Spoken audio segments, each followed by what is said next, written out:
सबसे पहले दीपक के पास चलना इसलिए जरूरी हो जाता है क्योंकि ये हथनी कुंड बैराज, इससे पानी दिल्ली की तरफ सारा छोड़ दिया गया, उत्तर प्रदेश की तरफ नहीं छोड़ा गया। ये कहकर आम आदमी पार्टी सीधे सीधे बीजेपी को कटघरे में खड़ा कर रही है कि साहब बीजेपी ने गंदी राजनीति के चलते दिल्ली को डुबो दिया। आप हथनी कुंड बैराज पर मौजूद हैं, तस्वीर दिखाइए और स्थिति समझाइए दर्शकों को। दीपक, देखिए रोमाना, आप तस्वीर आपको सीधे दिखा देते हैं। हथनी कुंड बैराज की तस्वीरें हैं। पहले ये समझ लीजिए कि ये बैराज है, ये कोई डैम नहीं है जो यहाँ पर पानी को रोका जाना है। बैराज से पानी को समय समय पर रिलीज करना बहुत जरूरी होता है और यही कोशिश यहाँ से की जाती है। दो कैनाल यहाँ से निकलती है, एक ईस्टर्न एक वेस्टर्न। वेस्टर्न हरियाणा और दिल्ली को पानी देता है और ईस्टर्न जो है वो यूपी की तरफ जाता है। ये जो आपको दिख रहा है, ये ईस्टर्न कैनाल का जो ये रास्ता है वो खोला गया है और इसे आज खोला गया है। आज इसलिए खोला गया है इसे कि ये बताया गया है जो हरियाणा प्रशासन है उसकी तरफ से, कि मैं आपको तस्वीरें दिखाऊंगा वो दूसरी तरफ की जहां से ये पानी जा रहा है। जो दिल्ली सरकार कह रही है कि पानी नहीं जा रहा है, पानी बंद कर दिया है, वो पानी कैसे जा रहा है मैं आपको तस्वीरों के जरिए दिखाता हूं। हालांकि ये पिछले दिनों इसलिए बंद था क्योंकि इस कैनाल में मरम्मत का काम चल रहा था और इनका ये कहना है, हथनी कुंड बैराज पर जो प्रशासन है, जो इंचार्ज है, उनसे जब हमारी बात हुई, उनका ये कहना था कि हम पानी कैनाल में तभी छोड़ते हैं जब स्टेट डिमांड करता है, जब दिल्ली डिमांड करेगा या फिर यूपी डिमांड करेगा, उस हिसाब से छोड़ा जाता है। तो ये जो पानी आप जाता हुआ देख रहे हैं, ये यूपी के लिए पानी जा रहा है, ये ईस्टर्न कैनाल का पानी है।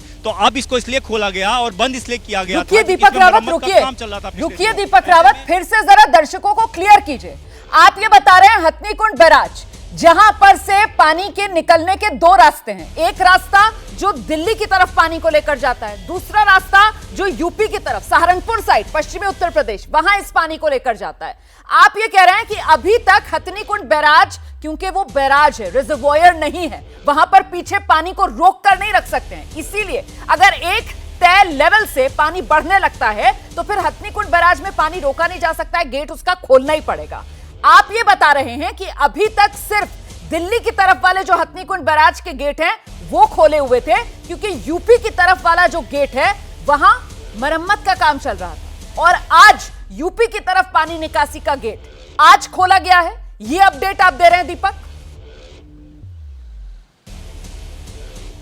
देखिए रोमाना, यहाँ पे थोड़ा और समझने की कोशिश करनी पड़ेगी। यहाँ पर दरअसल दो रास्ते, ईस्टर्न और वेस्टर्न, मैंने कैनाल आपको बताया, वो दो कैनाल जरूर हैं, लेकिन एक मेन गेट है जो खुलता है यमुना की तरफ में। वो भी आपको तस्वीरों के जरिए दिखाता हूँ कि यमुना में जो पूरा सीधा पानी छोड़ा जाता है वो ये बड़ा गेट है, जिसमें 18 गेट बने हुए हैं। ये जो गेट छोड़े जाते हैं ये सीधा यमुना में जाता है और ये पानी सीधा दिल्ली जाता है। ज्यादातर पानी यमुना में इसी गेट से जाता है और इसे नहीं रोक सकते हैं, इसे रोकना बहुत मुश्किल है। तो दिल्ली में जो बाढ़ के हालात बने हैं वो दरअसल इसी के जरिए बने हैं, जो यमुना में सीधा छोड़ा जा रहा है। लेकिन जो दिल्ली सरकार कह रही है, इसीलिए मैं आपको बता रहा हूं कि दो कैनाल हैं, दो कैनाल में से एक कैनाल में पानी नहीं जा रहा था जो कि यूपी की तरफ जाता है, पीने का पानी जाता है, उसे इसलिए रोका गया था क्योंकि वहां पर मरम्मत का काम चल रहा था, इसलिए खोल दिया गया। हालांकि दिल्ली की कैनाल का पानी भी कल ही खोला गया है, उसको भी कल ही खोला गया है, उसमें पीने का पानी जाता है। लेकिन समझना यहां पर यह जरूरी है कि ये जो मेन गेट है जिसमें 18 गेट बने हुए हैं, इसको तो खोलना ही होगा। ये यमुना में पानी जाता है, अगर इसे नहीं खोलेंगे तो ये बैराज के ऊपर से पानी निकल जाएगा। यहां पर 1 लाख क्यूसेक के आसपास से ऊपर तक पानी पहुंच गया था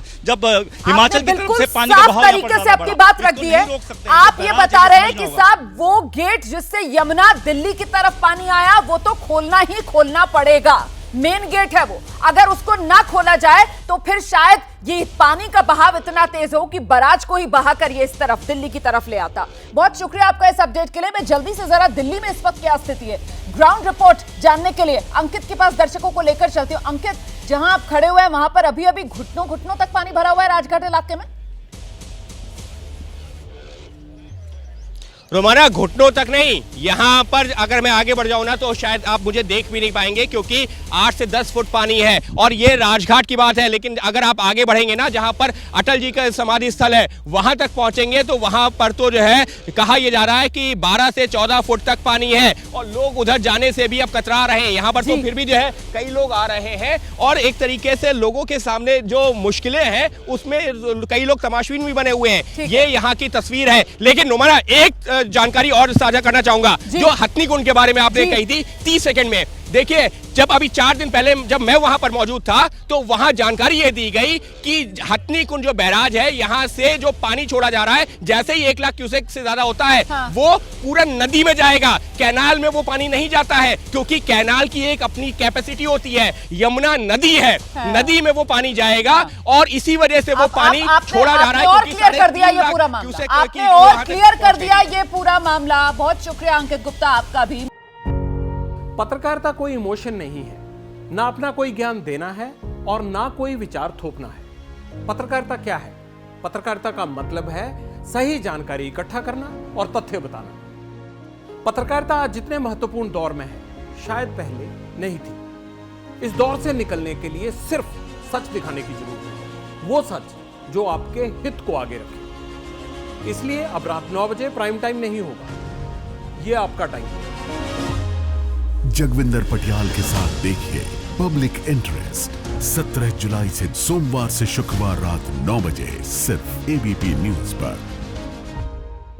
एबीपी न्यूज आपको रखे आगे।